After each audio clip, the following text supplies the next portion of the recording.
भगवते वासुदेवाय।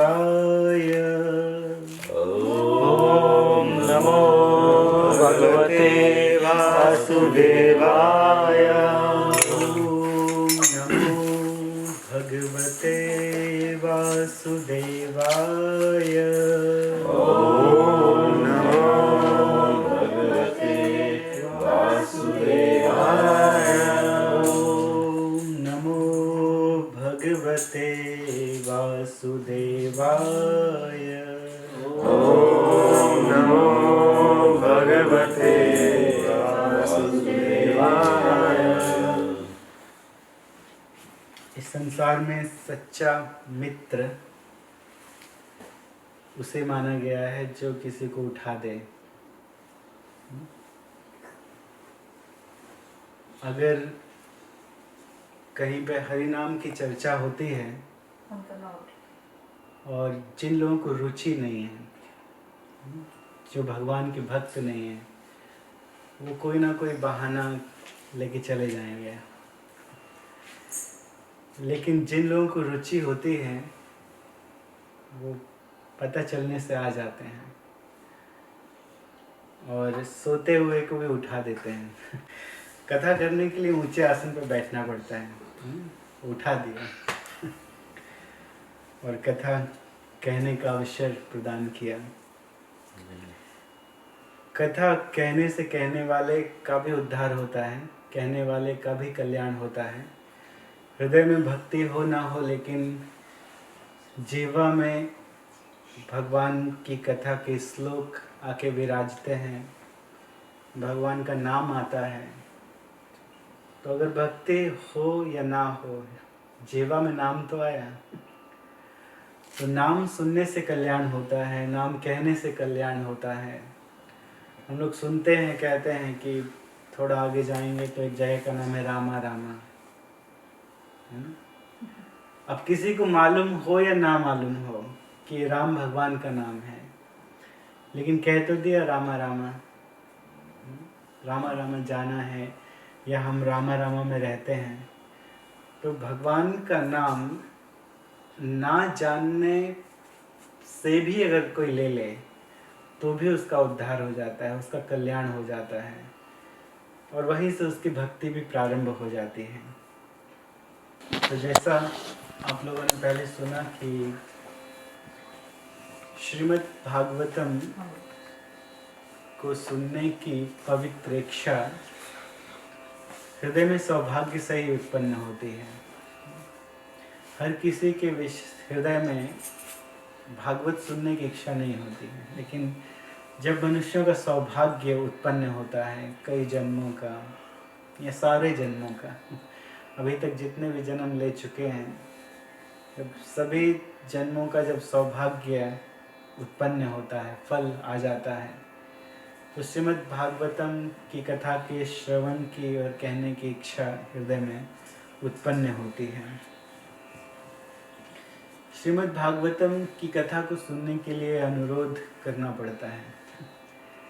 श्रीमद् भागवतम की कथा को सुनने के पहले परीक्षित महाराज जी ने सुखदेव गोस्वामी से कई बार निवेदन किया, अनुरोध किया, अनुमोदन किया, श्रीमद् भागवतम का बखान किया और बीच बीच में कहते थे कि जब हम सुनते हैं तो हमारे हृदय में धधकती हुई अग्नि धीरे धीरे ठंडी पड़ती है श्रीमद् भागवतम को सुनने से।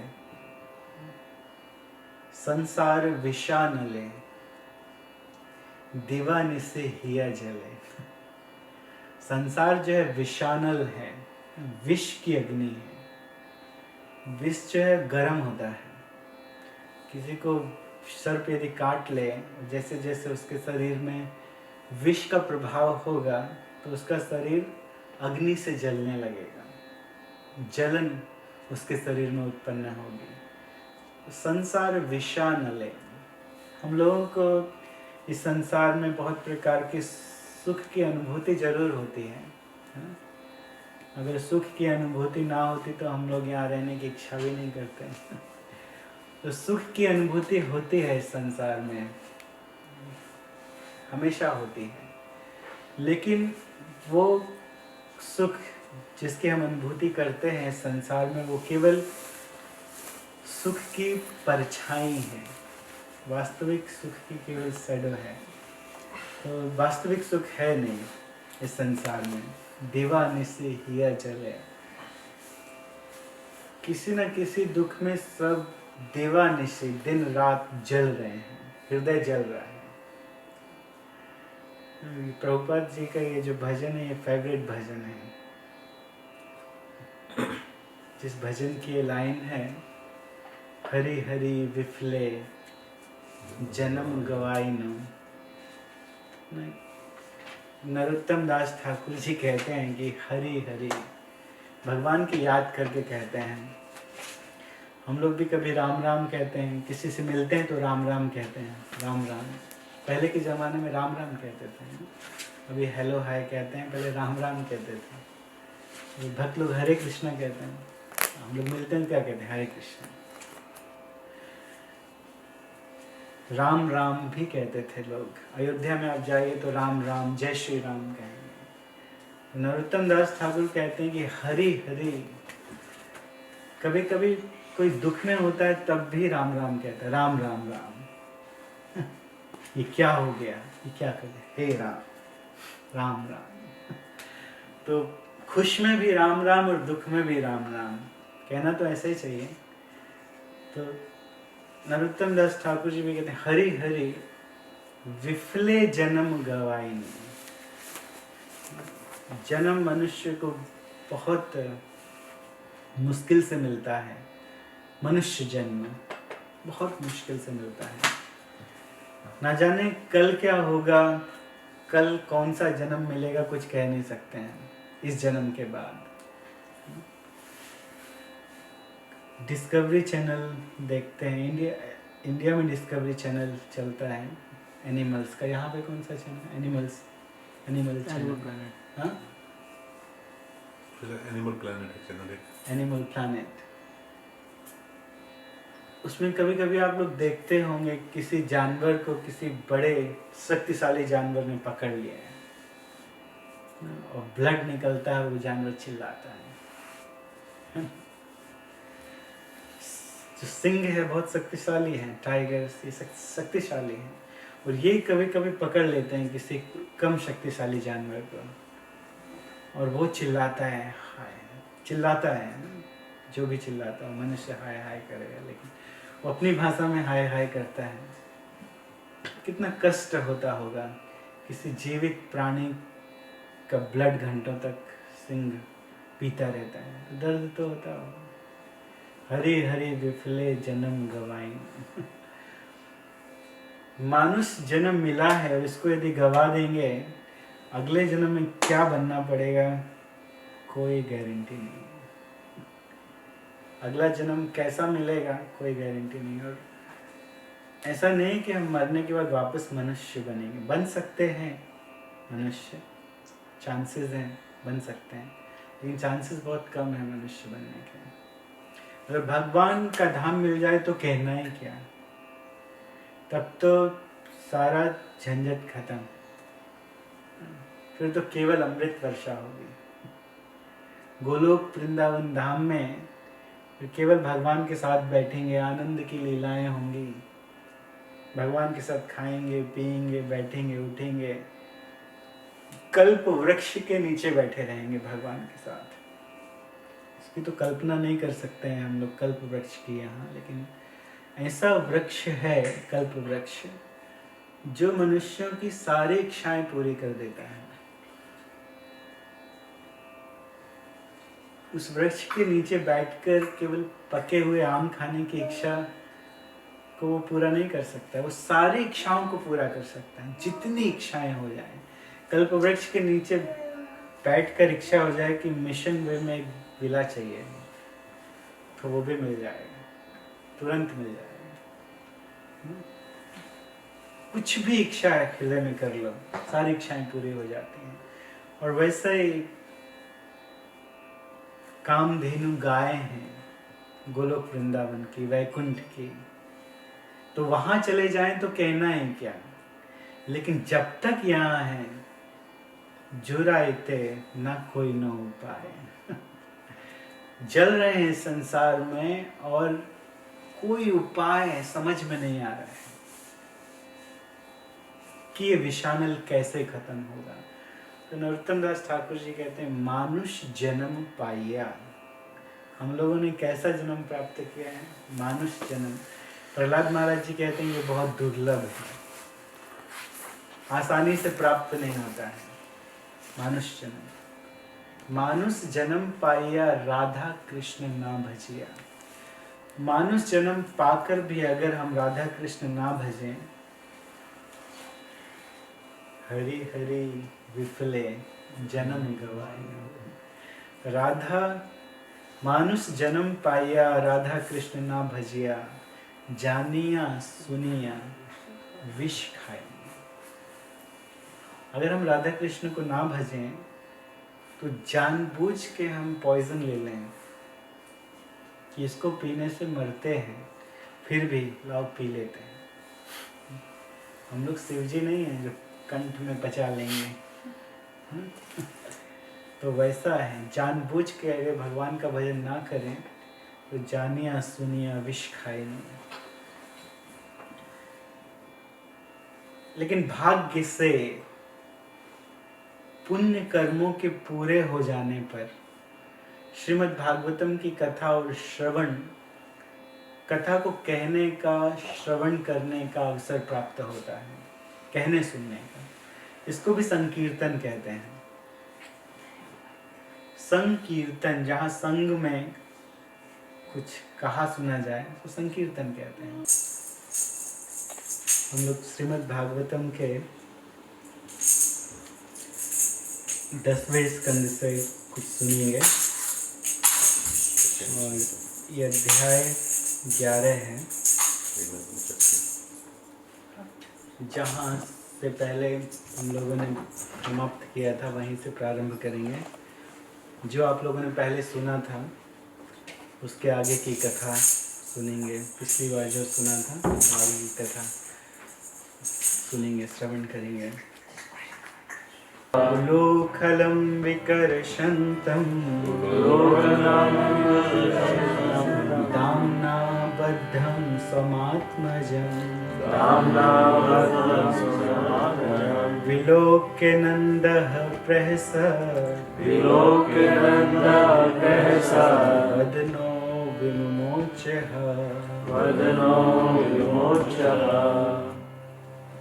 इसका अनुवाद है कि श्री नंद महाराज ने अपने पुत्र को रस्सी द्वारा लकड़ी की ओखली से बंधा हुआ देखा और ओखली को घसीटते हुए देखा तो मुस्कुराने लगे और उन्होंने कृष्ण को बंधन से मुक्त कर दिया। नंद महाराज को आश्चर्य हो रहा था कि कृष्ण की माता यशोदा अपने पुत्र से इतना प्रेम करती है तो उसे बांध कैसे सकती है। कृष्ण तो यशोदा मैया के साथ प्रेम का आदान प्रदान करता है, तो यशोदा इतनी क्रूर कब से बन गई कि उसने कृष्ण को ओखली से बांध दिया। इस प्रेम व्यापार को समझकर नंद महाराज हंस पड़े और उन्होंने कृष्ण को मुक्त कर दिया। दूसरे शब्दों में, जिस तरह भगवान श्री कृष्ण जीव को सकाम कर्मों से बांधते हैं, उसी तरह वे माता यशोदा तथा नंद महाराज को वात्सल्य प्रेम में बांधते हैं। यह भगवान की लीला है। श्री प्रभुपाद की जय। हमारे साथ में गुरुदेवों की अनुकंपा के लिए प्रार्थना कीजिए। हमारे साथ साथ में कहिए, ओम अज्ञानतिमिरान्धस्य ज्ञानाञ्जनशलाकया चक्षुरुन्मिलितं येन तस्मै श्रीगुरुवे नमः। श्रीचैतन्यमनोभीष्टं स्थापितं येन सत्यं रूपः कदा मह्यं ददाति साम्प्रदायिकम्। वन्देऽहं श्रीगुरुं श्रीयुतपदकं श्रीगुरुं वैष्णवंश्च श्रीरूपं साग्रजातं सहगण रघुनाथान्वितं तं सजीवम् साद्वैतं सावधूतं परिजनसहितं कृष्णचैतन्यदेवं श्रीराधा कृष्णपादान् सहगण ललिता श्रीविशाखान्वितांश्च। हे कृष्ण करुणा सिंधु दीनबंधु जगत्पते गोपेश गोपिका कांत राधा कांत नमोस्तुते। तप्त कांचन गौरांगी राधे वृंदावनेश्वरी वृषभानुसुते देवी प्रणमामि हरिप्रिये। वाञ्छाकल्पतरुभ्यश्च कृपा सिन्धुभ्येव च पतितानां पावनेभ्यो वैष्णवेभ्यो नमो नमः। जय श्री कृष्ण चैतन्य प्रभु नित्यानंद श्री अद्वैत गदाधर शिवासादि गौर भक्तवृंद। हरे कृष्णा कृष्णा कृष्णा हरे हरे हरे राम राम राम हरे हरे हरे कृष्णा कृष्णा कृष्णा हरे हरे हरे राम राम राम हरे हरे हरे कृष्णा कृष्णा हरे हरे हरे राम राम राम हरे हरे। श्री कृष्णचंद्र भगवान की जय। श्री राधा वल्लभ जी की जय। जगन्नाथ बलदेव सुभद्रा मैया की जय। श्री गौर निताय की जय। लड्डू गोपाल की जय। श्रीमद् भागवत महापुराण की जय। नमो विष्णुपादाय कृष्ण प्रेष्ठाय भूतले श्रीमते भक्ति वेदांत स्वामी निति नामिने नमस्ते सारस्वती देवे गौरवाणी प्रचारिणे निर्विशेष शून्यवादी पाश्चात्य देशकारिणे।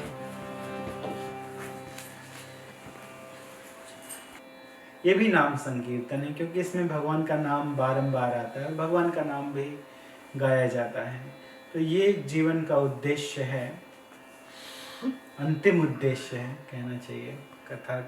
इस कथा कहने और सुनने का अवसर प्राप्त हो जाना या करना, तो ये बहुत बहुत पुण्य कर्मों के बाद उपलब्ध होता है। स्वर्ग के जो देवता इत्यादि हैं वो तरसते हैं कि हम कब पृथ्वी पर जन्म लेंगे। क्यों? क्योंकि पृथ्वी में ऋषि मुनि हैं, पृथ्वी में भक्त गण हैं जो भगवान के नाम का कीर्तन करते हैं, कथा इत्यादि करते हैं। तो स्वर्ग के देवता भी तरसते हैं। लेकिन स्वर्ग के देवता क्यों तरसेंगे? वहाँ पर भी तो कुछ लोग हैं जो भगवान के बारे में जानते हैं। वहाँ पर भी उनके गुरु आते जाते रहते हैं, बृहस्पति जी, जो भगवान की कथा को कह सकते हैं। लेकिन क्यों तरसते हैं देवता इस पृथ्वी पर जन्म लेने के लिए? क्योंकि वहाँ पे भोग इतने हैं, विलास इतना है कि वो भूल जाते हैं। इंद्र भगवान का बहुत बड़ा भक्त माना गया है। इंद्र नाम सुना है? भगवान का बहुत बड़ा भक्त, स्वर्ग का राजा इंद्र। लेकिन उन्होंने वृंदावन में अतिवृष्टि कर दी, वृंदावन को डुबोने का प्रयास किया सबसे भयंकर वर्षा से। तो सबसे भयंकर वर्षा है वो है जो वर्षा इंद्र ने की थी। संवर्तक बादलों को बुलाया था भयंकर विनाश लाने के लिए वृंदावन में, सबको नष्ट कर देने के लिए। क्यों? केवल एक ही कारण से, यज्ञ नहीं किया। हर वर्ष जो यज्ञ करते थे इंद्र को प्रसन्न करने के लिए, और इस बार नहीं किया, तो बस इंद्र क्रोधित हो गए। कारण क्या है? वहां पर हैं, गुरु हैं, साधु हैं, संत हैं, आते जाते रहते हैं, नारद मुनि भी आते हैं, लेकिन सिंहासन में बैठ के आनंद में कभी कभी वो भूल जाते हैं, विलास में, इंद्रिय तृप्ति में भगवान को भूल जाते हैं। इसीलिए स्वर्ग के देवता भी तरसते हैं इस पृथ्वी पर आने के लिए और भगवान की भक्ति करने के लिए, भगवान को बांधने के लिए, कि अपने हृदय में भगवान को बांध लें। भगवान को बांधना सबके लिए संभव नहीं है, सब लोग भगवान को नहीं बांध सकते हैं, लेकिन किसने भगवान को बांध लिया? यशोदा मैया ने बांध लिया, भगवान की माता ने भगवान को बांध लिया। इस कथा को बड़े विस्तार से पहले किया गया था, आप लोगों ने सुना भी था। यशोदा मैया ने भगवान को प्रेम के साथ बांध लिया और बांध के माता अपने काम में लग गई। किस काम में लग गई? रोटी बनाने लगी अपने लिए नहीं, कृष्ण के लिए माखन निकालने लगी कि इतना अच्छा माखन निकालूंगी, आज इतना अच्छा माखन निकालूंगी, माखन निकाल के अपने कन्हैया को, अपने लाला को खिलाऊंगी, और ये लाला उसके बाद ये भी भूल जाएगा कि मैंने उसे बांधा था। बड़ा नटखट है, मुझे पूरे ब्रज में दौड़ा दिया, पूरे गोकुल में दौड़ा दिया, तो इससे मैं माखन खिलाऊंगी अपने हाथ का बंधा हुआ, और बाद में सब भूल जाएगा। तो चलो मौका मिल गया, बंधे हैं कृष्ण तो मैं माखन निकालूंगी। तब तक भगवान ने 2 वृक्षों का उद्धार कर दिया, नलकूबर और मणिग्रीव, जो श्राप के कारण अर्जुन के वृक्ष बन के खड़े थे हजारों हजार वर्षों से गोकुल में, महावन में हजारों वर्षों से खड़े हुए थे बिना वस्त्र के। वृक्षों को कहाँ वस्त्र पहनने के लिए मिलते हैं? खड़े हुए थे। बहुत बारिश होगी या बहुत तेज धूप पड़ेगी, लेकिन फिर भी खड़े रहना पड़ेगा। लोग जानते हैं कि ऑस्ट्रेलिया में कभी कभी आग लग जाती है भयंकर। कुछ जानवर भाग सकते हैं, कुछ उसमें झुलस जाते हैं, लेकिन वृक्ष क्या वो भाग सकते हैं? वो तो चाह के भी नहीं भाग सकते हैं। अगर चाहें भी कि हम भाग लें, लेकिन नहीं भाग सकते हैं। बस एक जगह स्थित हैं, फिक्स हैं एक जगह, कुछ नहीं कर सकते हैं। तो श्राप से, नारद जी के श्राप से मणिग्रीव और नलकूबर वहीं पर थे महावन में, लेकिन भाग्य देखिए कि नंद बाबा के आंगन में थे। भगवान बंध गए और भगवान ने देख कुछ अनोखी लीला करूं, कुछ ऐसी लीला करूं जो आज तक किसी ने नहीं की। तो भगवान ने उन 2 वृक्षों को देखा। भगवान पहचान गए, देख के एक नलकूबर है और एक मणिग्रीव है। अब इन्होंने 3 वर्ष तक मेरी लीलाओं को देख लिया। उस समय भगवान 3 वर्ष के थे। 3 वर्ष तक मेरी लीलाओं को देखकर ये धन्य हो गए हैं। अब इनको मैं इनके स्वर्ग में भेज देता हूँ, अपना कार्य करेंगे वहां पर, इसके बाद चले जाएंगे भगवान के धाम में। तो इनको मुक्त करूं।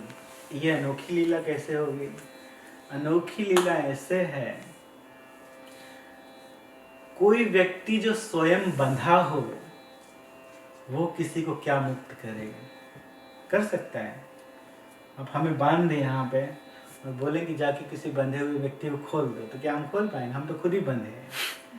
लेकिन भगवान बंधे थे उखल में, मैया यशोदा ने बांधा है, और भगवान अब मुक्त करने के लिए सोच रहे हैं। भगवान बंधे हैं, लेकिन अब वो आगे बढ़ते हैं नलकूबर और मणिग्रीव को मुक्त करने के लिए, और उन्होंने मुक्त भी कर दिया। इस लीला को भी आपने सुना कि भगवान उन 2 वृक्षों के बीच में से निकले और वो उखल फंस गया उन दोनों वृक्षों के बीच में। और भगवान, ऐसा नहीं कि भगवान को शक्ति लगाना पड़ी गिराने के लिए, भगवान ने थोड़ी शक्ति लगाई, नहीं, भगवान सहज आगे बढ़े, नॉर्मल आगे बढ़ते रहे, अपने ऐसे हाथों के द्वारा आगे बढ़ते रहे, वो वृक्ष धराशायी हो। ये वृक्ष हजारों हजार हाथियों के द्वारा भी नहीं गिराए जा सकते थे रस्सी बांध के। क्यों? ये बहुत विशाल थे, बहुत विशाल, फिक्स थे वहां पर। देवता वृक्ष बने हैं तो कोई साधारण वृक्ष तो होंगे नहीं। बहुत विशाल बड़े वृक्ष थे और गिरने से महाभयंकर आवाज आई। मैया यशोदा ने जब ये आवाज सुनी तो वो तो बाहर ही नहीं आई डर के कारण, क्योंकि मेरा लाला वहीं पर है। तो इस डर के कारण वो बाहर नहीं आए कि कहीं ऐसा ना हो कि मेरा लाला उन वृक्षों में दब गया हो। कई लोग तो बेहोश हो गए आवाज से, इतनी महाभयंकर आवाज हुई। इसके बाद वहां पे नंद बाबा का प्रवेश हुआ। नंद बाबा उस स्थान में आए। अभी तक वहां नंद बाबा नहीं थे। जब भगवान को बांधा गया था उस समय वहां नंद बाबा नहीं थे, लेकिन नंद बाबा का प्रवेश हुआ और नंद बाबा ने देखा। विलोक्य नंद प्रहसद, विलोक्य नंद बाबा ने देखा। क्या देखा? कि दो महान वृक्ष गिरे हुए हैं और उनके बीच में लाला खेल रहे हैं। लाला खेल रहा है और उखल से बंधा हुआ है। तो नंद बाबा को यहाँ पे डर जाना चाहिए था। विलोक्य नंद प्रहसद, लेकिन नंद बाबा मुस्कुराए। कृष्ण को देख के कौन ना मुस्कुरा दे। कृष्ण की कथाएं सुन के लोग अपने दुखों को भूल जाते हैं। कृष्ण का नाम सुन के, कृष्ण कीर्तन सुन के लोग अपने दुखों को भूल जाते हैं। तो जहां साक्षात कृष्ण स्वयं होंगे वहां दुख कैसे दिखाई देंगे? भयानक दुख वास्तव में क्या था कि वो वृक्ष गिर गए थे। भगवान ने वृक्ष को इस तरह से गिराया था कि किसी के घर के ऊपर नहीं गिरे, किसी मनुष्य के ऊपर नहीं गिरे, किसी बालक के ऊपर नहीं गिरे। बालक भी वहीं पे थे, बालक ही देख रहे थे वृक्षों को गिरते, लेकिन किसी बालक के ऊपर वृक्ष नहीं गिरे। आनंद से इन वृक्षों के बीच में खेल रहे हैं, गिरे हुए वृक्षों के बीच में, महान वृक्षों के बीच में खेल रहे हैं। और नंद बाबा के मन में ये विचार आया, यशोदा ने बांधा है। किसी ने बताया होगा कि यशोदा ने बांधा है, कि माँ जो इतना प्रेम करती है अपने लाला से, इतना प्रेम करती है, कैसे बांध सकती है? इस कथा में आपको इसी रस, इसी भाव के विषय में सुनने के लिए मिलेगा। इस संसार में सबसे ऊंचा भाव जो कृष्ण के प्रति होता है वो है माधुर्य भाव, जो श्रीमती राधा रानी, ललिता विशाखा, तुंग विद्या, चंपक लता, देवी सुदेवी, चित्रा इत्यादि के हृदय में है माधुर्य भाव। लेकिन माधुर्य भाव सबसे उत्कृष्ट भाव है और उससे थोड़ा नीचे माधुर्य भाव के बाद, इसका अर्थ ये नहीं है कि ये भाव छोटा हो गया।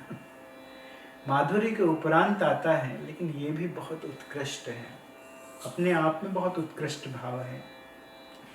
जितना प्रेम एक माता अपने पुत्र से करती है, उतना प्रेम इस संसार में कोई किसी से नहीं कर सकता है। तो इसी भाव को इस कथा में सुनने का अवसर प्राप्त होगा, वात्सल्य भाव का। ये वात्सल्य भाव की कथा है। 5 भाव होते हैं भगवान से यदि हम संबंध बनाना चाहते हैं तो शांत, दास्य, साख्य, वात्सल्य और माधुर्य, ये 5 भाव हैं। इन 5 भावों में कृष्ण का स्मरण किया जाता है, कृष्ण की भक्ति की जाती है। उदाहरण के लिए हनुमान जी दास्य भाव में भगवान के बहुत बड़े भक्त हैं। अर्जुन कौन से भाव में है? तो अर्जुन साख्य भाव में है। राधा रानी इत्यादि कौन से भाव में है? तो श्रृंगार भाव में है। तो वात्सल्य में कौन है? वात्सल्य में यशोदा है, नंद बाबा है, या गोपियां, अन्य गोपियां जो कृष्ण को अपना पुत्र मानती हैं या गोप पुत्र मानते हैं, ये सब वात्सल्य भाव में है। तो ये वात्सल्य भाव की कथा इस अध्याय में आप सुनेंगे। इतना प्रेम करती है यशोदा कृष्ण से, बांध कैसे सकती है अपने बच्चे को। ये बात सुन के नंद बाबा को, ये बात सोच के स्मरण करके नंद बाबा को हंसी आ गई और विमोचहा, यशोदा मैया ने बांधा था तो यशोदा मैया तो मुक्त करेगी नहीं। कैसे बांधा था? अगर किसी सांसारिक रस्सी से बलपूर्वक बांधा होता तो मुक्त कर भी देते, लेकिन भगवान बंधे थे प्रेम के कारण। दृष्टवा परिश्रमम कृष्ण कृपयासित सुबंधने, भगवान अपने बंधन में आए थे। 9वें अध्याय में इस श्लोक है, स्वयं भगवान बंधे थे। क्यों बंधे? प्रेम के कारण बंधे थे, यशोदा के प्रेम से बंध गए थे भगवान श्री कृष्ण। तो मैया यशोदा ने बांधा है तो वो तो मुक्त करेगी नहीं, तो नंद बाबा ने मुक्त कर दिया। वदनो मिमुमोचहा, थोड़ा मुस्कुराए देखकर और मुक्त कर दिया। भगवान को देख रहे थे किस तरह उलूखलम विकर्षणतः, उखल को खींच रहा है, और उन्होंने मुक्त कर दिया भगवान को। भगवान सबको मुक्त करने वाले हैं, लेकिन एक अद्भुत लीला है कि भगवान मुक्त हुए।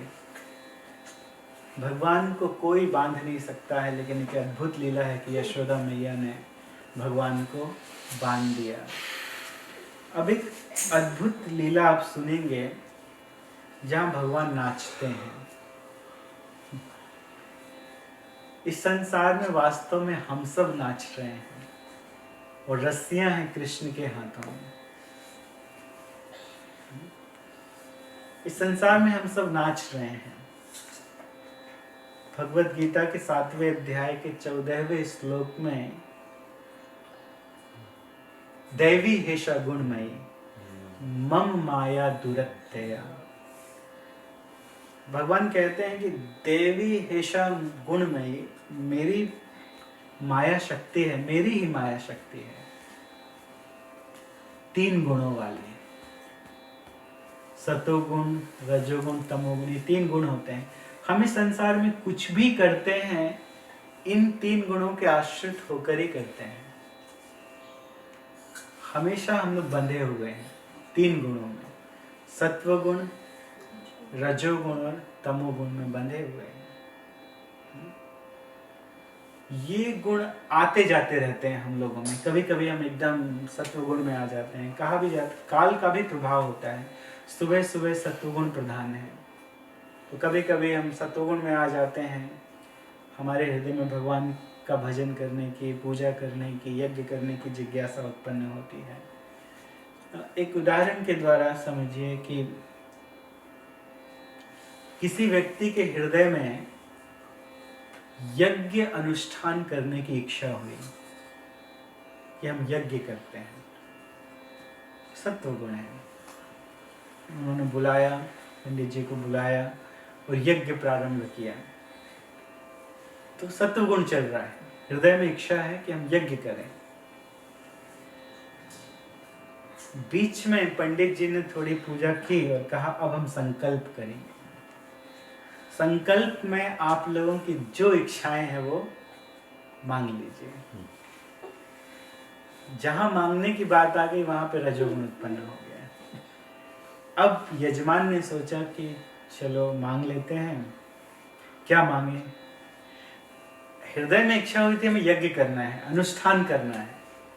चलो एक इच्छा उत्पन्न हुई कि चलो हम आज यज्ञ करते हैं। पंडित जी को बुलाया, पंडित जी ने कहा आप संकल्प करेंगे, अगर आपके हृदय में कोई इच्छा है तो मांग लीजिए। और मांगना चाहिए भगवान की भक्ति। लेकिन वहाँ उन्होंने कहा, सोच लिया हृदय में कि अब ये घर एक एप्सम में एक घर है, एक माउंट ईडन में भी हो जाए।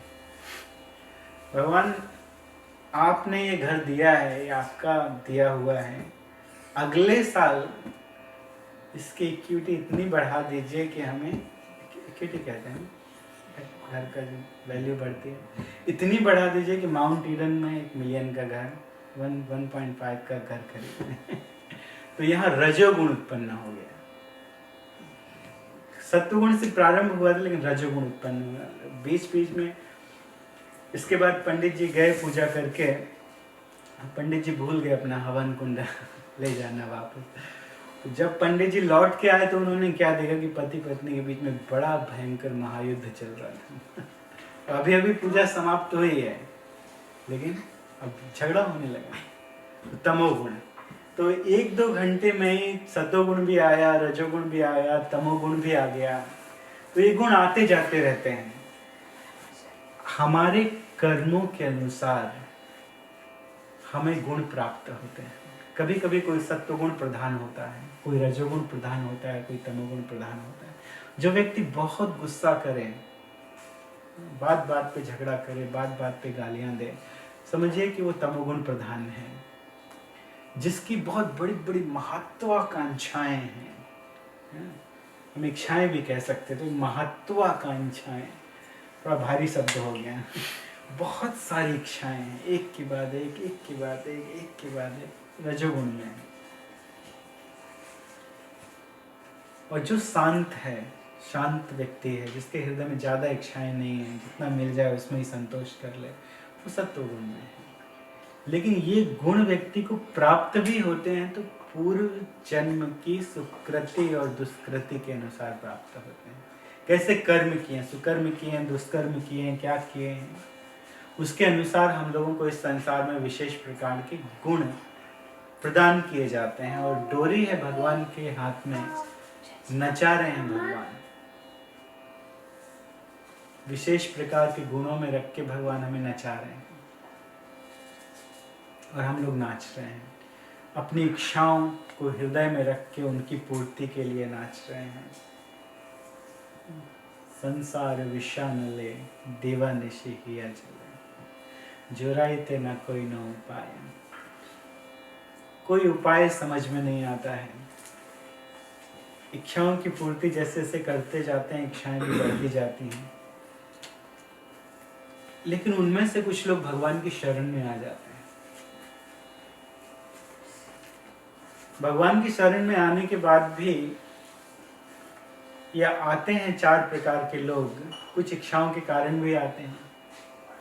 तो भगवान के पास, भगवान के समीप 4 प्रकार के लोग आते हैं। चतुर्विधा, 4 प्रकार के। भजन्ते माम जना सुकृतिनो अर्जुन। हे अर्जुन, 4 प्रकार के सुकृति मेरा भजन करते हैं। भगवान कहते हैं 4 प्रकार के लोग मेरा भजन करते हैं। कौन कौन? आर्त, जो दुख में डूबे हुए हैं, जो बहुत दुखी हैं। यहाँ पे दुखी लोग हमें ज़्यादा देखने के लिए नहीं मिलते हैं न्यूजीलैंड में, है ना? ज़्यादा दुखी लोग नहीं हैं यहाँ, बहुत दुखी नहीं है, लेकिन सबको खाने पीने के लिए मिल जाता है। लेकिन भारत में कुछ ऐसे लोग हैं जिनको पास खाने को भी नहीं है, बहुत प्रयास करते हैं लेकिन खाने को भी नहीं मिलता है। अपने द्वारा बनाए हुए दुख से तो लोग दुखी हैं, तो ठीक है, लेकिन कुछ ऐसे दुख हैं मनुष्य जो अपने कर्मों के अनुसार प्राप्त किया है, खाने के लिए भी नहीं है जिनके पास। तो कभी कभी चलो आर्थ दुखी होके कोई भगवान की शरण में आ जाता है। मंदिर जाएंगे तो प्रसाद मिलेगा, इस भावना से भी आ जाता है, कुछ तो खाने को मिलेगा, इस भावना से भी लोग आ जाते हैं और वो भी भक्त बन जाते हैं। तो आते हैं दुखी होकर, लेकिन किसी न किसी प्रकार से सुख प्राप्त होता है। अर्थार्थी, कुछ ऐसे लोग हैं जो धन की इच्छा से भगवान की शरण में आते हैं, केवल मांगने के लिए आते हैं, धन की इच्छा से। लेकिन वो भी सुकृति हैं कि कम से कम भगवान के पास तो जाते हैं मांगने के लिए।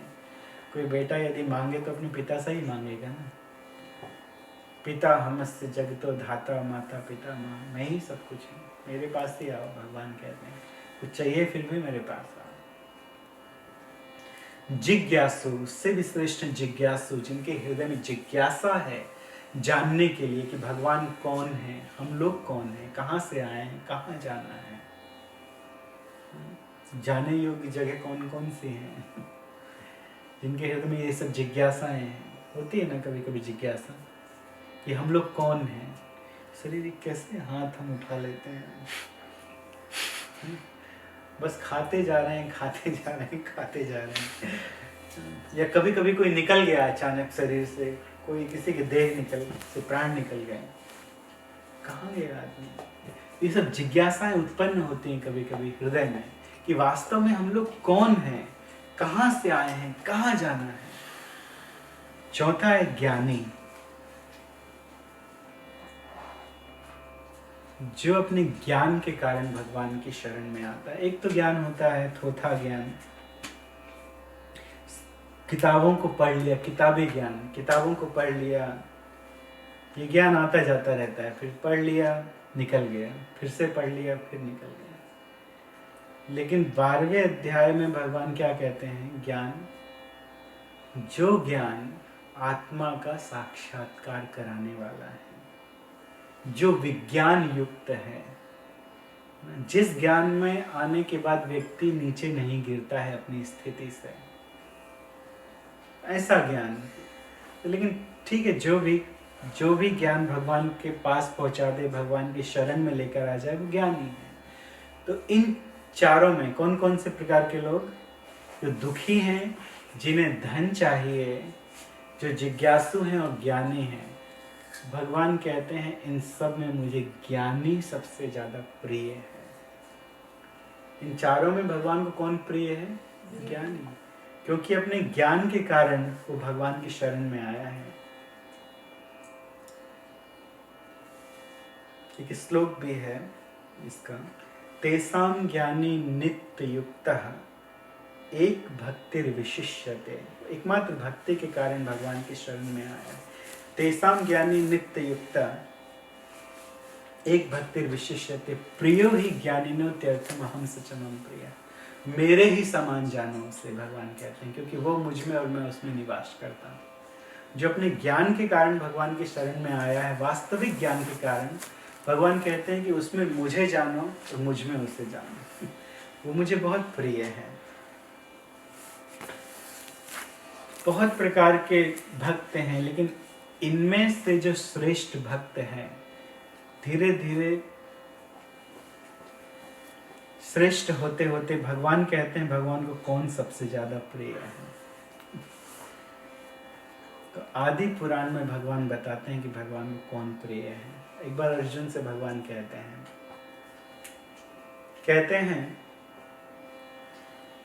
कि निजांगमपि या गोप्यो ममैति समुपासते ताभ्य परः नामे पार्थ निगूढ़ प्रेम भाजन। निजांगमपि या गोप्यो, बहुत सारे मेरे भक्त हैं, लेकिन इन सब में मुझे सबसे ज्यादा प्रिय कौन है, गोपियां हैं। माधुर्य भाव में जो भगवान का भजन करती हैं, वो गोपियां भगवान को सबसे ज्यादा प्रिय हैं। तो भगवान कहते हैं क्योंकि वो अपने शरीर को सजाती हैं, संवारती हैं मेरे लिए। वास्तव में इस श्लोक के अनेकानेक अर्थ बताए जा सकते हैं। गोपियों के सर्वस्व भगवान है, सर्वस्व। गोपियां कुछ भी करती हैं तो कृष्ण के लिए करती हैं, वे कृष्ण को ही अपना परम पति मानती हैं। तो सबसे ज्यादा प्रेमी मेरी गोपियां हैं, सबसे ज्यादा प्रिय मुझे गोपियां हैं। त्रैलोक्य पृथ्वीम धन्या यत्र वृंदावनम पुरी, त्रिलोक में ऊपर के जितने भी लोग हैं, नीचे के जितने भी लोग हैं, उन सारे लोकों में पृथ्वी धन्य है, क्योंकि वृंदावन पूरी पृथ्वी में है। इसलिए तत्रापि गोपिका पार्थ, और उसमें भी सबसे ज्यादा प्रिय गोपियां हैं मुझे। क्यों? क्योंकि राधा रानी उनमें से एक है। पृथ्वी प्रिय है, क्यों? क्योंकि वृंदावन इस पृथ्वी पे है। मुझे गोपियां प्रिय हैं क्योंकि राधा रानी उनमें से एक है। धीरे धीरे यहाँ तक इसलिए आए हैं, 4 प्रकार के भक्त, उनमें से ज्ञानी प्रिय हैं, लेकिन उनमें से भी गोपियां प्रिय हैं, क्योंकि ये गोपियां भगवान को नचा देती हैं। हम सब तो नाच रहे हैं, भगवान की माया शक्ति हमें नचा रही है, लेकिन भगवान को भी कोई नचा सकता है। भगवान को यदि कोई नचा सकता है तो वो है गोपियां, और कोई नहीं, तो गोपियां नचा सकती हैं। तो 7वें नंबर के श्लोक में इसे हमारे पीछे कहिए, गोपीभिः स्तुभितो नृत्य, गोपीभिः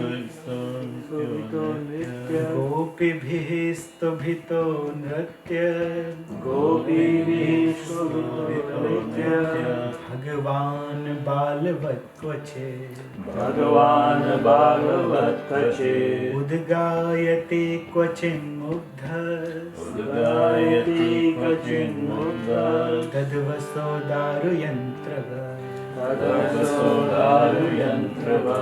वास्तव में कथा यहाँ से प्रारंभ होती है। अब तक जो बताया वो केवल कथा के लिए एक बेस बनाया गया था, कथा कहने के लिए आधार बनाया गया था, लेकिन कथा यहाँ से प्रारंभ होती है। तो अब तक 6 श्लोक की कथा पहले भी हो चुकी थी, लेकिन 7वें अध्याय से कथा प्रारंभ होती है। हम थोड़ी देर कथा को और करेंगे, कुछ श्लोकों को बोलेंगे। इस्तो भीता प्रेरित किया, भगवान को प्रेरित किया। किसने प्रेरित किया? गोपियों ने प्रेरित किया। गोपियां कहती हैं कि लाला, अब देखिए क्या हुआ वृंदावन में, वृक्ष गिरे, भगवान जी को खोल दिया गया, लाला को नंद बाबा के द्वारा, और इसके उपरांत सभी कृष्ण के साथ आनंद की लीला में निमग्न हो गए। वृंदावन में समय बहुत तीव्र गति से बीत रहा था। क्यों? क्योंकि किसी को समय का भान नहीं था। कृष्ण को देखने में, कृष्ण की बातें सुनने में, कृष्ण की चाल देखने में, बस इसमें ही समय बीत जाता था। तो किसी को समय का ध्यान तो था ही नहीं। ध्यान था तो केवल कृष्ण का ध्यान था। तो धीरे धीरे भगवान 3 वर्ष के हो गए। गोपियां लाला को देखकर कहती हैं, अकस्मात लाला कभी कभी सामने आ जाते हैं। जो भी गोपी भगवान को देखना चाहती है, मिलना चाहती है, भगवान उसके पास पहुंच जाते हैं। तो एक गोपी के पास है तो ऐसा नहीं कि अन्यत्र नहीं है, भगवान अन्यत्र दूसरी गोपी के पास में भी। एक घर में है तो ऐसा नहीं कि दूसरे घर में भगवान की लीला नहीं चल रही है। सबसे बड़े भक्तों ने जन्म लिया है ब्रज में, तो भगवान सबके घर में एक साथ लीला कर रहे हैं। तो एक गोपी भगवान से कहती है, लाला मिठाई खाओगे? वो मिठाई बना रही थी अपने घर पे, बर्फी बना रही थी, मिल्क से जो बनती है, बर्फी बनाई। तो कृष्ण की आंखों में लालच आई बर्फी के लिए कि मुझे एक पीस मिल जाए।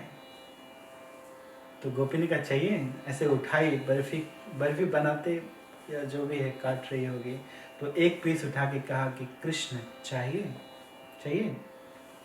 तो कृष्ण ने कहा हाँ चाहिए, लाओ दो। ऐसे नहीं मिलेगी, कुछ करना पड़ेगा, ऐसे थोड़ी ना मिल जाएगी। हम लोग तो क्रय करने वाले हैं, विक्रय करने वाले हैं, व्यापारी हैं, तो ऐसे कुछ नहीं दे देंगे, कुछ करना पड़ेगा। तो कृष्ण ने कहा क्या करें? नाच के दिखाओ, नृत्य करके दिखाओ, तो एक बर्फी का पीस दे देंगे, या उसको भी आधा कर दिया, आधी दे देंगे, नाच के दिखाओ। तो भगवान श्री कृष्ण नाचने लगते हैं। जो सबको नचा रहे हैं इस संसार में, वो भगवान श्री कृष्ण गोपियों के सामने नाचने लगते हैं। किस लिए? केवल आधे मिठाई के टुकड़े के लिए भगवान नाचने लगते हैं। गोपीभिस्तुभितो नृत्येद, गोपियों ने प्रेरित किया भगवान को नाचने के लिए। भगवान बालवत क्वचित, भगवान बालवत, एक साधारण बालक के जैसे नाच रहे थे। भगवान कोई साधारण बालक नहीं है। वो तो भले 1 साल के रहे, 3 साल के, 1 महीने के, 6 दिन के, कितने भी दिन के रहे लेकिन उनमें तो पूरी बुद्धि है, पूरा ज्ञान है, पूरी शक्ति है, पूरा सौंदर्य, पूरा ऐश्वर्य है। 6 दिन में पूतना को मार दिया था, माता की गति दे के मारा था। भगवान को याद था कि पिछले जन्म में ये मेरी माता भी बनना चाहती थी, तो माता की गति दे के मारा। तो 6 दिन के भगवान को ज्ञान है, अभी 3 साल के भगवान नाच रहे हैं। किस लिए? एक आधी मिठाई के टुकड़े के लिए भगवान नाच रहे हैं। भगवान को कमी है क्या किसी चीज की? हजारों हजारों लक्ष्मियां भगवान की चरण सेवा करती हैं, हजारों हजारों लक्ष्मियां भगवान के लिए एक ही समय पे पकवान बनाती हैं। बड़े बड़े ब्राह्मण भगवान को पकवान बना के बड़े बड़े यज्ञों के द्वारा खिलाने का प्रयत्न करते हैं, और भगवान कभी कभी जाते भी नहीं। लेकिन गोपियां आधी मिठाई का टुकड़ा केवल दिखा कर, दिया नहीं है, अभी दिखा करके, चाहिए लाला? हाँ चाहिए, नाच के दिखाओ पहले, फिर दूंगी। तो भगवान नाचने लगते हैं, अपने हाथों को ऊपर करके नाचने लगते हैं, और वो गोपी भगवान को वो टुकड़ा दे देती है। दूसरे घर में कोई गोपी माखन बना रही है, तो माखन बनाते बनाते कृष्ण वहां पहुंच जाते हैं, तो अपने हाथ में ऐसे माखन निकालती है। माखन का आधा लौंदा, एक छोटा सा लड्डू ऐसे बना के, छोटा सा टुकड़ा माखन का। लाला चाहिए माखन? माखन खाने के लिए तो लाला सदैव उत्साहित रहते हैं। लाला माखन चाहिए? हाँ हाँ चाहिए। आने लगते हैं पास में, हाथ पकड़ने की कोशिश करते हैं। वो कहती नहीं, ऐसे नहीं मिलेगा। पहले गा के सुनाओ, पहले बांसुरी बजाओ, पहले गाओ, इसके बाद ये नहीं। तो भगवान उद्गायति क्वचिन मुग्धा, तो भगवान बड़े आनंद से, बड़े प्रेम से, लालच में, किसकी लालच में? छोटे से माखन के लौंदे की लालच में, हरे कृष्ण, या मिठाई की लालच में भगवान वो भी करते हैं। भगवान गाते हैं, नाचते हैं, बांसुरी बजाते हैं। किस तरह से? तो सुखदेव गोस्वामी कहते हैं, तद्वशो दारु यंत्रवत, दारु यंत्रवत। जैसे कोई कठपुतली नचाने वाला किसी कठपुतली को नचाता है। जानते हैं कठपुतली क्या होती है? डॉल। कैसे कैसे नाचती जानते हैं? देखिए, हाँ, ऐसे हाथों में रस्सियां बंधी होती हैं, है ना, और वो अपने हाथों से बड़ी आसानी से नचा लेते हैं। तो ये रस्सियां तो हमें बंधी हैं, सतोगुण, तमोगुण, रजोगुण की, और हम लोग नाच रहे हैं, भगवान के हाथ की कठपुतली हैं। लेकिन भगवान किसके हाथ की कठपुतलियां बन जाते हैं? गोपियों के हाथ की कठपुतलियां बन जाती हैं। जैसा गोपियां चाहती हैं, जैसा नचाना चाहती हैं। दिखाया वो स्वीट, और दिखा के कहा नाचो। लेकिन यदि गोपियों को पसंद नहीं आया तो नहीं दिया। नहीं, अभी ऐसे नहीं, ये चीटिंग है लाला, ऐसे नहीं, अच्छे से नाचो, हाथ ऊपर करके नाचो, पैरों से उछल उछल के नाचो। तो जब नचा लेती हैं, जैसे चाहती हैं वैसे नचा लेती हैं, तब वो देते हैं स्वीट। और लाला उसको बहुत ही प्रसन्नता से, जल्दी से लेते हैं और भागते हैं अपने घर में कि कहीं वापस न ले लें। तो घर पे भागते हैं और जाके खाने लगते हैं, माता की गोद में डाल देते हैं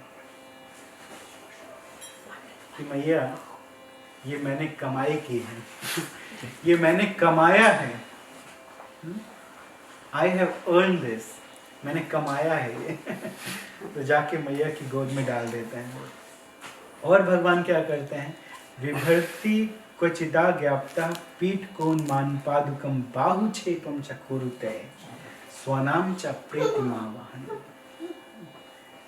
इस श्लोक को भी बोलिए हमारे पीछे। विभर्ति क्वचिता ज्ञाप्तः, विभर्ति क्वचिता ज्ञाप्तः पीठ कोन मान पादुकम, पीठ कोन मान पादुकम बाहुछेपम चकुरुते, बाहुछेपम चकुरुते स्वनाम च प्रीतिमावहन। स्वनाम च प्रीतिमावहन। कभी कभी गोपियाँ भगवान से कहती हैं कि ये वस्तुएं उठा कर लाओ, उन वस्तुओं को उठा कर लाओ। तो किन किन वस्तुओं को, तो 3 वस्तुओं का नाम दिया गया, पीठक, उन्मान और पादुकम। मैया यशोदा कभी कभी कहती है, बालक, ये लाला, वो पीढ़ा उठा कर लेकर आओ। पीढ़ा समझते हैं? पीढ़ा जिसके ऊपर पहले बैठ के भोजन किया जाता था, या जिसके ऊपर हम लोग कलश इत्यादि रख के पूजा करते हैं भगवान की, छोटा सा पीठ, चौकी, उसको पीढ़ा कहते हैं। तो उसको ही पीठक भी कहते हैं। तो मैया कहती है वो पीठक लेकर आना लाला। और लाला जाते हैं पीठक उठाने के लिए। जिन लाला ने गोवर्धन पर्वत उठा लिया, उठाने की कोशिश करते हैं पीढ़ा को, लेकिन नहीं उठता, तो खड़े हो जाते हैं और खड़े होकर हंसने लगते हैं, बस, और कुछ नहीं। और कभी कभी नंद बाबा कहते हैं कि मेरी पादुकम, मेरी चप्पल लेकर आ, लकड़ी की चप्पल, तो लेकर आ जाते हैं। बड़ी आसानी से उठा कर लेकर आ जाते हैं और आने के बाद अपने बाजुओं को ऐसे ठोकते हैं, बहुत ताकत है मेरे पास। ऐसा मत सोचो कि मेरे पास ताकत नहीं है, उठा लिया मैंने। और जब नंद बाबा नीचे देखते हैं तो एक ही पादुक, एक ही चप्पल रहती है। दो पादुका भी नहीं लेकर आ सकते हैं। ऐसे उठा के किसी तरह से एक पादुका को उठा कर लेकर आते हैं और अपनी ताल ठोकते हैं, जंघा को ऐसे ठोकते हैं कि बहुत ताकत है मेरे पास। देखते होंगे वहाँ पर पहलवानों को, कैसे वो लोग कसरत करते हैं, कैसे कुश्ती लड़ते हैं। तो और इसी प्रकार से कभी कभी पहले काठ का बना हुआ दूध नापने का एक माप होता था, है ना? इंडिया में आप लोगों ने देखा होगा दूध कैसे नापते हैं, आप लोग जानते हैं? हाँ, ऐसे लीटर जो होता है। तो हम लोगों ने देखा है सिल्वर का बना हुआ, लेकिन पहले के ज़माने में काठ का बना हुआ होता था, लकड़ी का, वुडन लीटर होता था। तो वो उठा कर लेकर आने को कहती हैं मैया यशोदा, क्योंकि वो तो व्यापारी है ना, वो तो व्यापार करने वाले हैं। या कोई दूसरी गोपी कहती है कि जाओ, जाकर लेकर आओ। और ये सब भगवान प्रीति में आकर करते हैं, प्रेम में आकर। स्वानाम चा प्रीति मावाहन, अपनों का प्रेम बढ़ाने के लिए करते हैं। कुछ ऐसी लीला करते हैं, मानवीय लीला करते हैं, बालक की लीला करते हैं, जिससे अपनों में और प्रेम बढ़े और प्रीति बढ़े। तो जो जो कृष्ण करते हैं वो पूरे दिन ब्रज में गाया जाता है। आज जानती हो आज यशोदा के लाला ने क्या किया? आज यशोदा दुलाल ने क्या किया? आज उसने पहली बार अपनी शक्ति से नंद महाराज का पादुका उठा ली। आज उसने बहुत प्रयत्न किया उन्मान उठाने का, लेकिन नहीं उठा पाया। तो अपनों की प्रीति बढ़ाने के लिए भगवान ऐसा करते हैं। दर्शयन् तद्विदां लोक आत्मनो भृत्यवश्यताम् ब्रजस्य वाह वै हर्षं भगवान् बालचेष्टितः।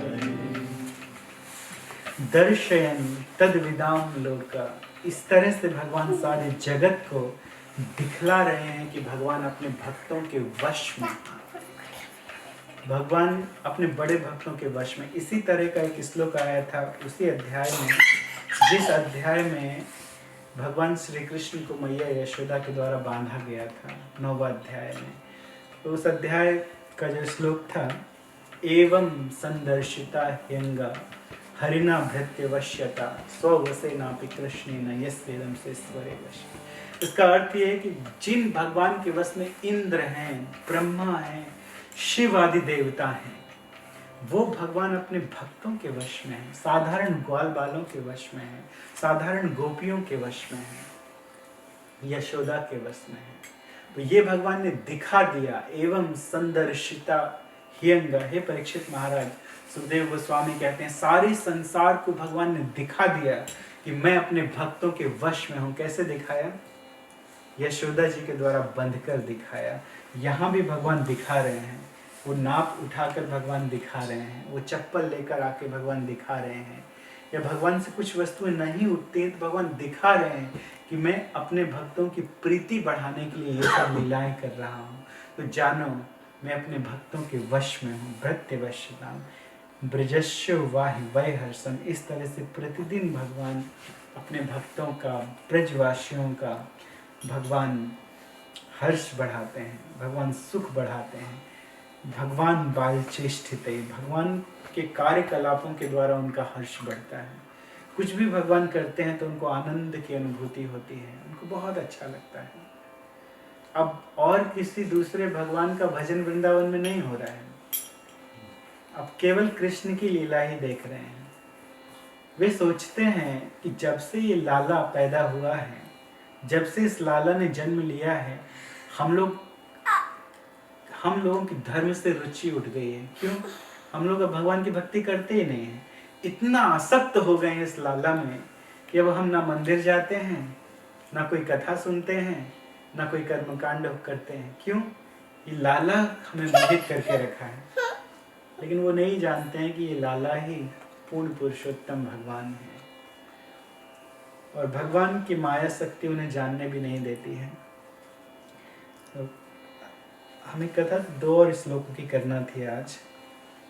अभी तो 6 बजे, अभी 6 भी नहीं है, तो आज थोड़ा सा समय ज़्यादा लग गया प्रारंभ में जब शुरू किया तो। लेकिन एक छोटी सी कथा और है, इस कथा को सुनाकर आज की कथा को विराम देंगे।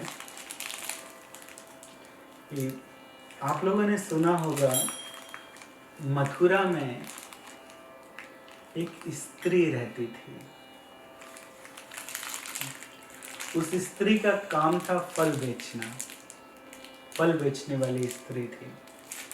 उसके फल बहुत मीठे हुआ करते थे, बहुत मधुर फल।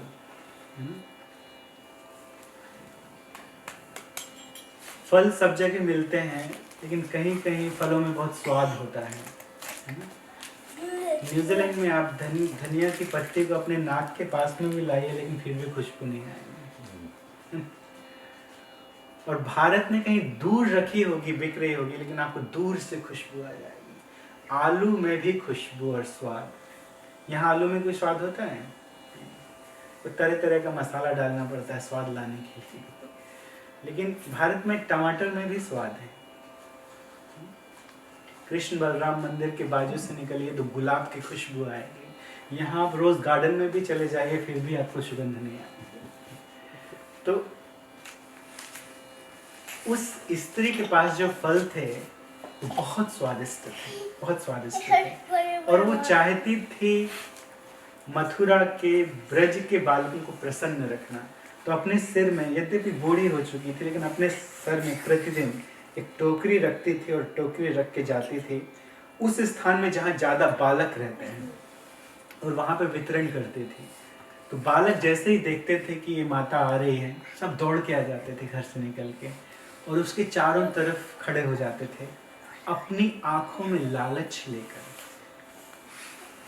उस स्त्री को दिखता था कि इन बालकों की आंखों में लालच है, इनको चाहिए है फल चाहिए है। वो पूछती थी कुछ है बदले में देने के लिए, कुछ है, धन है? तो वो कुछ निकालते थे, इतना ही है, तो वो ले ले, जो देते थे ले लेती थी। और बदले में बहुत सारे उनको फल फ्रूट सब कुछ देती थी, जितने फल चाहिए उतने दे देती थी। तो बहुत फेमस फल वाली थी। एक दिन उसको मथुरा ने किसी ने कहा कि सखी जानती हो यशोदा ने एक बच्चे को जन्म दिया है। यशोदा का जो लाला है वो बहुत सुंदर है। वो जब बोलता है, कुछ भी कहता है, तो सबके हृदय में आनंद आ जाता है, सबको आनंद देने वाला है। बहुत ही दुर्लभ बालक है। जो ब्रज में एक बार चला जाता है उसका वापस आना मुश्किल होता है। ब्रज में जाके वापस तो आ जाते हैं, लेकिन उनका बिजनेस समाप्त हो जाता है, क्योंकि अब उनका एक ही बिजनेस बचता है। वो क्या है? कृष्ण। बस एक ही बिजनेस रह जाता है और कुछ नहीं, और सारा बिजनेस समाप्त हो जाता है कृष्ण के अतिरिक्त। तो यह सुनकर उसके हृदय में इच्छा हुई कि मैं भी जाऊं और मैं जाके कृष्ण को फल खिलाऊं। यशोदा के लाला का मैं दर्शन करूं, देखूं यशोदा के लाला को और अपने हाथों से फल दूं। लोग इतनी तारीफ कर रहे हैं तो मैं भी तो जाके देखूं कि वो कितना सुंदर है, कैसी लीलाएं करता है, कैसे मन मोहित कर लेता है।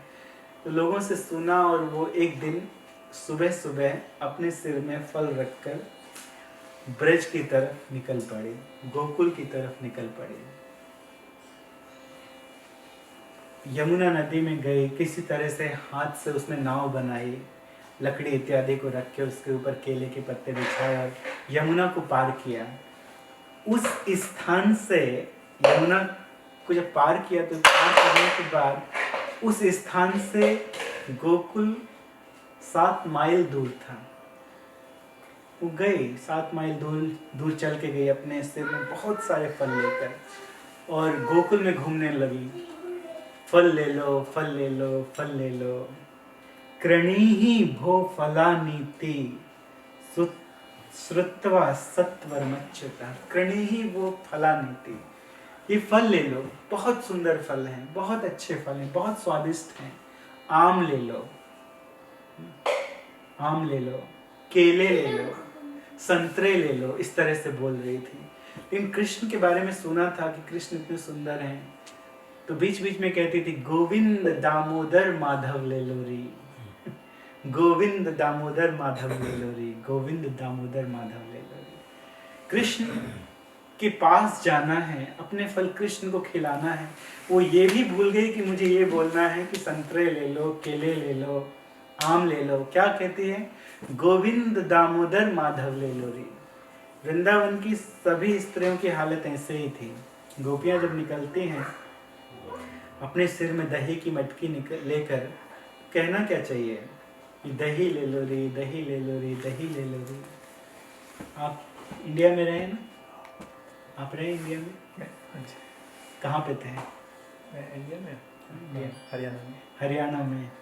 आपने देखा है बचपन में कि कुछ स्त्रियां अपने सिर में मटकी लेके निकलती हैं, दही बेचती हैं। दही तो नहीं, बट वैसे मटकी लेके निकलते हैं। तो हमने तो इतना भी सुना है कि बोलते हैं जोर जोर से, दही ले लो री, दही ले लो री, दही ले लो री। तो उसी तरह से गोपियां बेचती हैं। तो विक्रेतु कामा अखिल गोप कन्या, मुरारी पादार्पित चेत वृत्ति, दध्यादिकं मोह वसादि गोचर, गोविंद दामोदर माधवेति, गोविंद दामोदर माधवेति, गोविंद दामोदर माधवेति। कहना चाहिए कि दही ले लो। इन प्रेम इतना है, कृष्ण का चिंतन इतना ज्यादा है हृदय में कि सब कुछ भूल जाती हैं और भूल के कहती हैं गोविंद दामोदर माधव ले लो री, गोविंद दामोदर माधव ले लो री, गोविंद दामोदर माधव ले लो री। तो ये गोपियां हैं। तो इसी तरह से वो फल वाली भी कहती है। धीरे धीरे वो नंद महल के सामने आ गई। वहां भी जाके आवाज लगाई उसने कि अब लाला निकलेगा। फल ले लो, फल ले लो। कृणीहि भो फलानी फलानीति, आओ फल ले लो, केले ले लो, संतरे ले लो। लेकिन कृष्ण नहीं आए, कृष्ण बाहर नहीं निकले। कई बार उस घर का चक्कर लगाया, बार बार निकलती थी उसी घर के सामने से, लेकिन कृष्ण बाहर नहीं आए। शाम को थक के वापस मथुरा चले गए। दूसरे दिन फिर आई उसी तरह से और 7 माइल यमुना से फिर आई, फिर कृष्ण के घर में गई, फिर बार बार वहीं से निकलती थी। गोविंद माधव, गोविंद दामोदर माधव ले लो री, संतरा ले लो री, केले ले लो री, लेकिन कृष्ण नहीं आए। तीसरे दिन फिर वही हुआ, कृष्ण नहीं आए। चौथे दिन निकलने के पहले उसने यमुना किनारे प्रण किया, आज यदि कृष्ण ना निकले तो देह त्याग कर दूंगी। कृष्ण को देखने की इतनी लालसा थी, लोगों से केवल सुनकर इतनी लालसा थी कि 3 दिन जब कृष्ण नहीं आए तो उसने प्रण किया, अगर आज वो नंद का लाला नहीं आया तो मैं आज देह त्याग कर दूंगी, वापिस ही नहीं आऊंगी। लोग कहते होंगे कि वो तो साक्षात विष्णु स्वरूप है। एक बार यदि कोई उसका दर्शन कर ले तो वो और कुछ नहीं कर सकता है। इसीलिए बहुत प्रेम हृदय में उसके उत्पन्न हो गया। गई और फिर से गई भगवान के घर के निक में, मरने नहीं देते हैं, तपस्या लेकिन करवाते हैं। यशोदा से भी बांधने के लिए बहुत तपस्या करवाई, पूरे ब्रज में घुमाया था, पूरे गांव में घुमाया था, अंत में बंधे तो 3 दिन इनको भी ब्रज में घुमाया। यदि ब्रज में हम लोग भटकेंगे तो भगवान अवश्य मिल जाएंगे कृष्ण की चाह में। तो एक बार आज आवाज लगाई और कृष्ण दौड़े कूदे अपनी माता की गोद से और भागे उसकी तरफ, फल वाले की तरफ। और बीच में भगवान ने देखा कि धान की, अनाज की, ग्रेन्स की एक ढेरी लगी हुई थी। वहां पे गांव में ऐसे ढेर लगा रहता है अनाज का, एक तरफ चावल, एक तरफ गेहूं, एक तरफ धान। तो भागते भागते भगवान ने ऐसे उठा लिया। फल लेने के लिए जा रहे हैं तो बदले में कुछ धन देना पड़ेगा ना। तो पहले ऐसे विक्रय होता था कि आप अनाज दे दो, बदले में आपको लोग सामान दे देंगे। तो भगवान फल लेने के लिए जा रहे हैं तो ऐसे हाथ से उठा लिया और भागते चले और जल्दी से गए उसके पास। भगवान गए, श्रुत्वा सत्वरमच्युत, शीघ्र बहुत जल्दी अच्युत ने जैसे ही सुना वो शीघ्र ही वहां पहुंचे। फलार्थी धर्माध्याय ययौ सर्व फल प्रदा, जो सब प्रकार के फल देने में सक्षम है। ययौ सर्व फल प्रदा, भगवान सब प्रकार के फल देने में, वर देने में सक्षम है। वो भगवान आज फल लेने के लिए गए हैं। हम लोग कुछ करते हैं फल की इच्छा से करते हैं कि हमें फल मिलेगा। कौन देंगे फल? कौन देंगे फल? भगवान देंगे, कृष्ण देंगे। तो कृष्ण से फल की इच्छा में हम लोग कुछ करते हैं। तो सर्व वर फल प्रदा, जो सारे वरदान देने में सक्षम है, ययौ सर्व फल प्रदा, वो भगवान आज फल लेने की इच्छा से गए, फल वाले के पास गए। ऐसे गए और जाके कहते हैं हाँ फल दे दो। तो फल वाले ने कृष्ण की तरफ देखा और देख के बहुत प्रसन्न हो गई। जिसको देखने की हृदय में लालसा थी, आज वो लालसा पूरी हो गई और हृदय शांत हो गया। कृष्ण को एक टक बहुत देर तक देखती ही रही, मानो समय रुक ही गया है। समय भगवान ने रोक दिया कि इसको देख लेने दो, आज 3 दिन जो इसने तपस्या की है आज पूरी कर लेने दो, देख लेने दो मुझे। तो बहुत प्रेम से उसने देखा और देख के क्या कहती, क्या चाहिए? फल दो, जो फल है वो फल दो। तो भगवान टोकरी के पास खड़े थे, टोकरी के ऊपर भगवान की ऐसी अंजलि थी, एक आध दाना यहाँ से गिर रहा था अंजलि से। उस टोकरी में भगवान खड़े थे कि ये ले लो, मुझे सब फल दे दो, सारे फल दे दो। तो उसने कहा कि मैं तो बेचती हूँ फल, बदले में क्या दोगे? लेकर तो आया हूँ, इतना सारा धान्य तुम्हारे लिए लेकर आया हूँ, ये ले लो और फल दे दो। वो कहती है मैं तो बेचने वाली हूँ, मैं तो कुछ लेकर देखती हूँ, अपने हाथ को देखो उसमें क्या है। भगवान देखते हैं तो कुछ नहीं, इतना सारा धान्य लेकर आया था लेकिन कहाँ गए धान्य?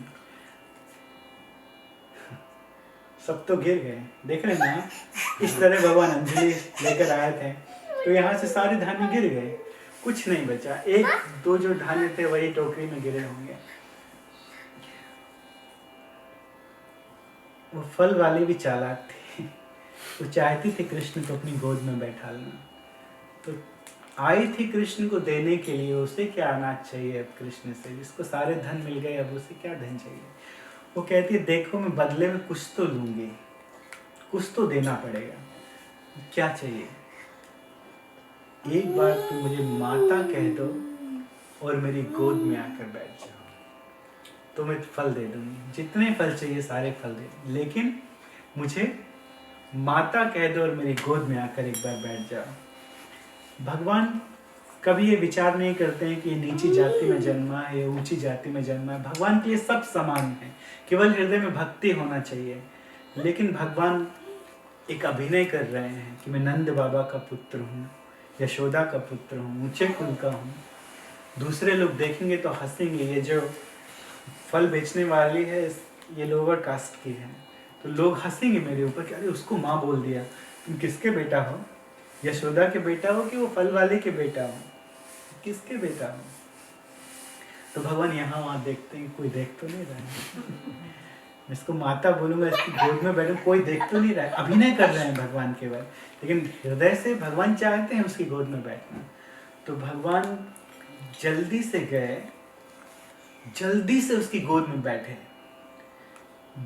बोले माता, और जंप लगा के फिर से खड़े हो गए, अब दो, फल दो।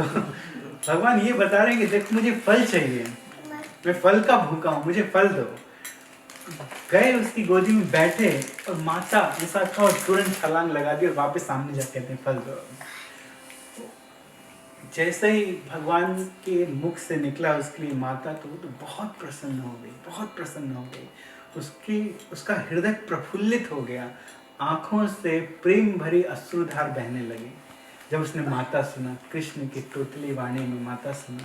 माता बहुत प्रसन्न हो गई, बहुत प्रसन्न हो गई। ना उसके शरीर कांपने लगा, उसका शरीर कांपने लगा। क्यों कांपने लगा? प्रेम के कारण कांपने लगा। और उसको 2 आम और 1 केला, इतना ही आया भगवान के हाथ में और कुछ नहीं आया। तो जैसे ही आया भगवान भागे तुरंत अंदर कि मैंने वस्तु खरीद ली है। भगवान चले गए अंदर, तो अंदर जाके यशोदा की गोद में डाल दिया। यशोदा मैया बहुत प्रसन्न हुई कि वाह, मेरा बेटा इतने सारे फल लेकर आया। मैया ने सबको बुलाया, सारी गोपियों को बुलाया, सबको फल दिए, लेकिन फिर भी फल कम नहीं पड़े।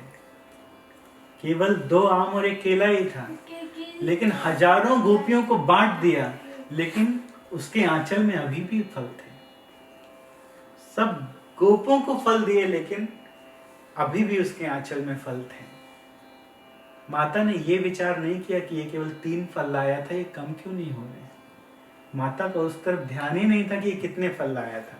माता तो केवल कृष्ण को देख रही थी। तो सबने फल खाए, लेकिन फल समाप्त नहीं हुए। और वो फल वाली वहीं बैठी थी, शाम तक वहीं बैठी थी। रात हो गई, वो वहीं बैठी थी, कृष्ण के स्वरूप का चिंतन करते हुए। उसमें चलने की शक्ति नहीं थी। लोग आते थे, पूछते थे कुछ प्रॉब्लम है, is there any problem, you are sitting here since long time. तो कोई बात नहीं, कुछ बोल नहीं रही थी, चुपचाप बैठी थी। बस उसके मुख से ना कोई वाणी निकलती थी, बस कृष्ण का चिंतन, कृष्ण का चिंतन। रात में उठी, फल की टोकरी उठाई, अपने सिर में रखी और यमुना की तरफ चल गई, कृष्ण का चिंतन करते करते। अभी भी आंखों से अश्रुधार बह रहे हैं। हवा से कब उसका आंचल उड़ गया उसे सुध ही नहीं। स्त्री के लिए आंचल ये बहुत महत्वपूर्ण होता है। वो आंचल हवा में उड़ गया, उसे पता ही नहीं। क्यों? क्योंकि चित्त तो कृष्ण में लगा, इसीलिए पूरी तरह से कृष्ण ने उसका चित्त हर लिया था। जैसा सुना था वैसा ही हुआ कि एक बार जो कृष्ण का दर्शन कर ले, उसका धंधा खत्म। उसके मन को कृष्ण चुरा लेते हैं, तो चुरा लिया। जब यमुना के निकट पहुंची तो उसे आभास हुआ कि मेरी टोकरी बहुत भारी है, मैंने तो फल बांट दिए, दे दिए, ये टोकरी इतनी भारी क्यों है? इतनी भारी तो पहले कभी नहीं हुई। टोकरी को उठा के नीचे रखा तो उसमें देखा बहुत बहुमूल्य रत्न थे, बहुत सारे, और एक एक रत्न का मूल्य, बहुत सारे रत्न थे उस टोकरी में, और एक रत्न, बहुत सारे रत्न हैं, एक रत्न का मूल्य इतना था जितना कंस के खजाने की पूरी दौलत में नहीं था। इतना मूल्य था एक एक रत्न में। यही तो सबको चाहिए, धन। किसको नहीं चाहिए? सबको यही धन चाहिए, है ना? वो सोचती है इतने अमूल्य धन को मैं त्याग के आई हूँ, कृष्ण को मैं त्याग के आई हूँ, अब इस धन का मैं क्या करूंगी? इतने अमूल्य धन को मैं त्याग के आई हूँ। फलार्थी धनमादाय ययौ सर्व फल प्रदा, फल विक्रयणी तस्य च्युत धान्य करत द्वयम। भगवान के हाथ से धान्य गिरते जा रहे थे, लेकिन फिर भी जो बचे थोड़े बहुत वो भगवान ने उसकी टोकरी में डाल दिए, और भगवान ने जाकर फल ले लिए, उससे फल ले लिए। भगवान के दोनों हाथों को फल वाले ने फलों से भर दिया, लेकिन उसकी टोकरी रत्नों से भर गई। फल भांडम पूरिचा फलेर अपूर्यत रत्न ही, बहुत सारे रत्न से उसकी टोकरी भर गई। और उसने ये सोचा कि जिसको कृष्ण जैसा रत्न मिल गया हो उसको और दूसरा रत्न भला क्या चाहिए। और जब हम रियल रत्न को छोड़ के ही आ गए हैं, तब इन रत्नों का हम क्या करेंगे। हमारी लाइफ अब किस काम की, what is the point of this life. जब हमने रियल धन छोड़ ही दिया तो क्या करेंगे। तो वो टोकरी उसने यमुना में गिरा दी, घर लेके नहीं गई। वो सारे रत्न उसने क्या किए, यमुना में गिरा दिए, यमुना में बहा दिए। वो इसके बाद उस स्त्री का क्या हुआ किसी को कुछ पता नहीं चला। वो घर लौटी नहीं, मथुरा वहां से वापस नहीं लौटी। कहाँ गई, क्या हुआ, किसी को नहीं मालूम। भगवान यमुना किनारे पहुंचे वास्तव में, और भगवान ने उसे दिव्य बनाकर अपने धाम में भेज दिया, गोलोक वृंदावन में भेज दिया कि अब तुम्हारा भौतिक संसार का चक्कर समाप्त हो गया है। तुमने मुझे अपना सब कुछ मान लिया है, इसलिए अब तुम गोलोक वृंदावन में जाके मेरे लिए फल का इंतजाम करो और प्रतिदिन मुझे वहाँ फल खिलाओ। यहाँ केवल भौतिक शरीर पड़ा रह गया। यमुना के किनारे किसी ने देखा तो आके उसका अंतिम संस्कार कर दिया और उसे अग्नि दे दी। तो ऐसे हैं भगवान श्री कृष्ण। आसानी से दर्शन नहीं देते हैं, लेकिन जब देते हैं तो संसार का चक्कर ही समाप्त कर देते हैं।